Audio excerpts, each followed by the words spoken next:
Hello everyone, आज के इस वीडियो में हम देखेंगे कि पाइथन में हम जो डेटा टाइप्स होते हैं उसमें मल्टीप्लिकेशन ऑपरेशन कैसे परफॉर्म करेंगे। पिछले वीडियोस में हमने देखा कि हम कैसे कॉनकैटेनेशन ऑपरेशन परफॉर्म करते हैं या हम कैसे स्लाइस ऑपरेशन परफॉर्म करते हैं। आज हम देखेंगे कि हम मल्टीप्लिकेशन ऑपरेशन कैसे परफॉर्म करेंगे और ये ऑपरेशन जो है ये परफॉर्म होगा स्ट्रिंग में, लिस्ट में, टपल्स में और एरे में। उसके अलावा बाकी डेटा टाइप्स में मल्टीप्लिकेशन ऑपरेशन परफॉर्म नहीं हो पाएगा। तो हम देखते हैं कि स्ट्रिंग में हम कैसे परफॉर्म करेंगे। यहाँ चूंकि हमने एक स्ट्रिंग लिया है, आप बोलोगे स्ट्रिंग में मल्टीप्लिकेशन कैसे पॉसिबल होगा, because string is not a number. तो हम देखते हैं कि स्ट्रिंग में मल्टीप्लिकेशन ऑपरेशन कैसे परफॉर्म करेंगे। तो हमने एक स्ट्रिंग ली है वेलकम नाम से, प्रिंट किया str sample multiply equals to 3, यानी str sample 3 बार मल्टीप्लाई होगा। तो यहाँ पे देखिए, अगर आप अलग से लिखेंगे तो एग्जीक्यूट होगा, अगर आप ऐसे लिखेंगे तो एग्जीक्यूट नहीं होगा। तो मैंने क्या किया, str sample multiply equals to 3 लिया और उसके बाद मैंने उसको प्रिंट किया। तो आप देखेंगे वेलकम जो है वो 3 बार डिस्प्ले होके आया है। वेलकम एक बार, फिर वेलकम दूसरी बार, यहां से यहां तक, और फिर वेलकम तीसरी बार। तो ये इस तरह से मल्टीप्लाई होके आएगा। अगर आपको मल्टीपल टाइम सेम स्ट्रिंग चाहिए तो उस कंडीशन में आप मल्टीप्लिकेशन ऑपरेशन परफॉर्म कर सकते हैं स्ट्रिंग में। अब हम देखते हैं कि लिस्ट में कैसे परफॉर्म करेंगे। तो एक लिस्ट जनरेट की, इसे हमने पिछले एग्जांपल्स में भी जनरेट की थी, 1 2 A सैम और 3।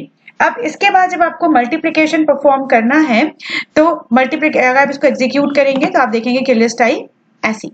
अब मल्टीप्लिकेशन परफॉर्म करना है तो यहाँ पे प्रिंट के पहले यहाँ पे इस चीज को हम एग्जीक्यूट लिख लेते हैं कि lst sample 2 into 2। तो लिस्ट सैंपल में क्या हो जाएगा, 2 का मल्टीप्लिकेशन हो जाएगा, 2 बार रिपीट होगी आपकी लिस्ट। तो 2 बार जब आपकी लिस्ट रिपीट होगी, देखिए यहाँ पे 2 बार अगर आपको रिपीट करना है तो यहाँ प्रिंट करने की जरूरत नहीं है। एक बार ये रिपीट हो गई आपकी वैल्यू और फिर दूसरी बार ये वाली वैल्यू आपकी रिपीट हो गई। तो आपको प्रिंट नहीं करना पड़ेगा, आप lst sample into 2 लिखेंगे तो आपकी लिस्ट जो है वो ऑटोमेटिकली डिस्प्ले हो जाएगी। उसके बाद यहाँ पे हम नेक्स्ट बात करेंगे टपल्स की। तो टपल्स में हमने एक टपल बनाया 1 2 3 4 3 और फिर हमने py से एक स्ट्रिंग को भी ऐड किया।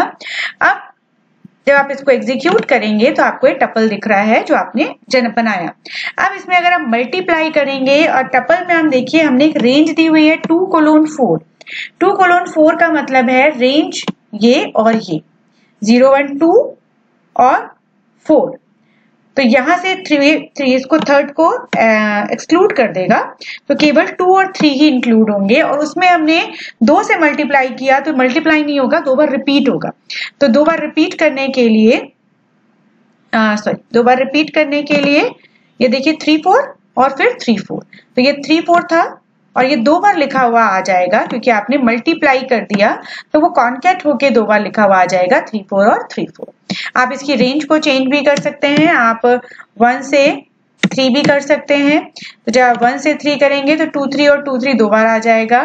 और अगर आप 5 तक करते हैं और तो आ जाएगा 2 3 4 3 2 3 4 3 फिर 2 3 4 3। ये उतनी बार रिपीट होके आ जाएगा, जरूरी नहीं है 2 ही लिखना है, आप 3 बार भी लिख सकते हैं, तो वो 3 बार रिपीट होके आ जाएंगी चीजें आपके पास। अब उसके बाद देखते हैं एरे में हम कैसे एग्जीक्यूट करेंगे। सिंपल सा एक एरे बनाया, एरे बनाने के बाद double equal to single equal to then I, फिर 1 2 3 4 5 6 और आप एग्जीक्यूट करेंगे तो ये आपके पास वैल्यू आती है एरे की। एरे की वैल्यू आ गई। अब एरे में आप मल्टीप्लाई बाई 2 करेंगे तो ये देखिए आपके पास 1 2 3 4 5 6 देन 1 2 3 4 5 6 रिपीट होके आ जाएगा। सिंपल कुछ नहीं करना है, एरे का वेरिएबल का नाम लिखना है, मल्टीप्लाई 2 या मल्टीप्लाई 3 या 4 जो भी आपको चाहिए आप यहाँ पे लिख सकते हैं।